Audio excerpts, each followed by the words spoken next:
ভারতের অপারেশন সিঁদুরে সাফ হয়েছে পাকিস্তানের একাধিক জঙ্গি ঘাঁটি। আর তারপরই আজ সকাল থেকে মেদিনীপুর শহর জুড়ে উচ্ছ্বাস বিজেপি কর্মী সমর্থকদের। বুধবার দিনভর বাজনা সহকারে আবির খেলে এবং পথ চলতি সাধারণ মানুষকে মিষ্টিমুখ করিয়ে উল্লাসে মাতলেন বিজেপি কর্মী সমর্থকরা। তাদের দাবি, ভারতীয় সেনাবাহিনী পাকিস্তানের জঙ্গিদের যোগ্য জবাব দিয়েছে।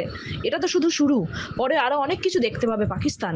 ভারতের মানুষকে মারার প্রতিফলন এবার বুঝুক পাকিস্তান।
পশ্চিম মেদিনীপুর থেকে নিজস্ব প্রতিনিধির রিপোর্ট, এনএম নিউজ।